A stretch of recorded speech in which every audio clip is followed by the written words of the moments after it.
আমাদের ইসলাম ধর্মে আমরা সুন্নাহ বলতে যেটা মনে করি বা বুঝি যে দাড়ি রাখতে হবে, টুপি পরতে হবে, পাঞ্জাবি পরতে হবে, টাকনোর উপরে কাপড় পরতে হবে, মিষ্টি খাইতে হবে, দাঁত খিলাল করতে হবে, তারপরে লাউ খাইতে হবে, তারপরে হচ্ছে খেজুর খাইতে হবে, তারপরে হচ্ছে মধু খাইতে হবে, হ্যাঁ, কালো জিরা খাইতে হবে। এগুলা হচ্ছে আমাদের ইসলাম ধর্মের সুন্নাহ। এগুলা আমাদের দোষ না, আমাদের আলেম বা হুজুরেরা বড় বড় ডিগ্রি অর্জন করে মক্কা মদিনা থেকে ডিগ্রি অর্জন করে আইসা আমাদেরকে এগুলাই শিখা। এগুলো হচ্ছে নবীদের সুন্নাহ। মুখ ছোট করবা, একদম কাইটা ফেলবা, দাড়ি বড় করবা, ছাইরা দিবা, এটা হচ্ছে সুন্নাহ। টাকনোর উপর কাপড় পরবা, নাহলে জাহান্নামে যাবে টাকনো নিচের অংশ, এটা হচ্ছে সুন্নাহ। লাউ খাইবা, মিষ্টি খাইবা, এটা সুন্নাত নবীদের। এই চারটা খাবা, একদম একদম পরিষ্কার করে লে খাবা, হ্যাঁ, এটা হচ্ছে নবীদের সুন্নাহ। একটা বাদ পড়ে গেলে সেটাকে ধুয়ে টুয়ে খাইবা, এটা হচ্ছে নবীদের সুন্নাহ। এগুলো আমাদেরকে বোঝায় আমাদের আলেমেরা হুজুরেরা। কিন্তু প্রকৃতপক্ষে সুন্নাহ জিনিসগুলো আসলে কি, সেগুলো আল কোরআনে আছে। এগুলো নিয়ে আমরা কখনো, আমাদের আলেমরা হুজুরা কখনো বলে না।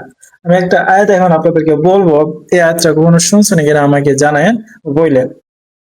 এখানে বলা হয়েছে সূরা মুজাম্মিল ৭৩ নম্বর আয়াত, হ্যাঁ বৎসাবৃত, তুমি রাতের প্রার্থনার জন্য দাঁড়াও, রাতের অর্ধেক বা তার চেয়ে কিছু কম বা কিছু বেশি সময় নিয়ে তুমি যে সময় কোরআন তেলাওয়াত করো শান্তভাবে স্পষ্ট উচ্চারণে অর্থের প্রতি মনোযোগী হই। নবী সাল্লাল্লাহু আলাইহি সাল্লামকে আদেশ করছেন আল্লাহ তাআলা রাতের অর্ধেকের কম অথবা বেশি সময়, ধরেন 12টার পরে অথবা আগে, এমন এক সময় উঠতে দাঁড়াইতে এবং কি করতে, কোরআন তেলাওয়াত করতে, শান্তভাবে রিল্যাক্সে কোরআন তেলাওয়াত করতে। শুধু শান্তভাবে রিল্যাক্সে কোরআন তেলাওয়াত করতে বলা নাই, এখানে বলা হয়েছে উচ্চারণ এবং অর্থের দিকে, স্পষ্ট উচ্চারণ এবং অর্থের দিকে মনোযোগী হয়ে পড়তে। এখন আমাদের আলেমরা হুজুরেরা আপনাদেরকে কখনো বলছে যে আপনি রাত্রে, মাঝরাত্রের পরে, 12টার পরে বা 1টার পরে বা 2টার পরে বা 2টার সময় উইঠা আল কোরআন এমন ভাবে পড়বেন একেবারে স্পষ্ট ভাবে, এবং এই আল কোরআনের অর্থ বুঝতেছেন আপনি, এই অর্থের প্রতি মনোযোগ দিয়ে পড়বেন। এটা কোনদিন করছেন? এটা তো নবী সাল্লাল্লাহু আলাইহি ওয়াসাল্লাম করছে, আল কোরআনে ইনক্লুড আছে। তো নবী সাল্লাল্লাহু আলাইহি ওয়াসাল্লাম কর্মকাণ্ড যা করছে সেগুলো সুন্নাহ না?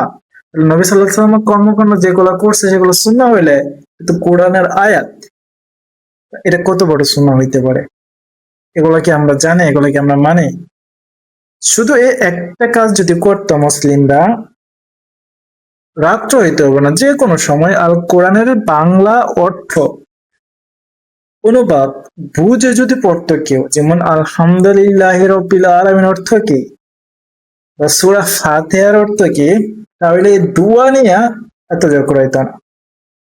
যদি নাস, সূরা নাস, সূরা ইখলাস এগুলোর অর্থ জানতো মুসলিমরা, তাহলে মানে শয়তানের থেকে কোনোদিন অন্য কারো কাছে দোয়া চাইতো না।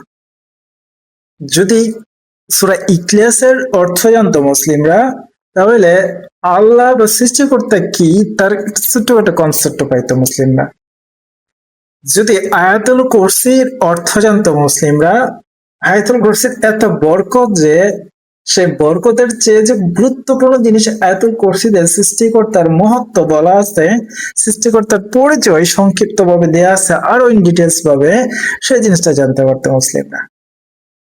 আমি আর কত বোঝাবো, আল কোরআনের অসংখ্য বিধান আছে, আল কোরআনের অসংখ্য আইন আছে, আল কোরআনের অসংখ্য তথ্য আছে, যেই জিনিসগুলো কোনো আলেম বা হুজুরের পক্ষে বলা সম্ভব না, তাদেরকে খালি দুষলেও হবে না। আলেম বা হুজুরদের পক্ষে কখনো বলা সম্ভব না। যদি একজন আলেম হাদিস টাদিস উদাহরণ টুদাহরণ সব বাদ দিয়েও শুধু আল কোরআনের আয়াত পড়ে আর বাংলা অর্থ পড়ে, তারপরও তার হুল জীবনে পুরো কোরআন মানুষের কাছে উপস্থাপন করতে পারবে না। যদি একজন আলেম, আমি কি বলতেছি, হাদিস টাদিস তথ্য মথ্য সব বাদ দিয়া শুধু যদি আল কোরআন আয়াত পড়লো আর বাংলা অর্থটা পড়লো, এভাবে যদি উপস্থাপন করে সে, তারপরও তার সারা জীবনে সে মানুষের কাছে এটা উপস্থাপন করতে পারবে না। কিভাবে সম্ভব? একজন হুজুর বাৎসরিক ভাবে আমরা ওয়াজ মাহফিল করাই, বা সপ্তাহে একদিন শুক্রবার তাফসির আসে, আধা ঘন্টা 1 ঘন্টা সময় থাকে। এ সময়ে কয়টা কোরআনের আয়াত আপনার কাছে সে ব্যাখ্যা করতে পারবে বা বলতে পারবে? সম্ভব না তো। সম্ভব না তো সম্ভবই না। তাহলে কি করতে হবে আমাদের? নিজে পড়তে হবে, নিজে পড়তে হবে।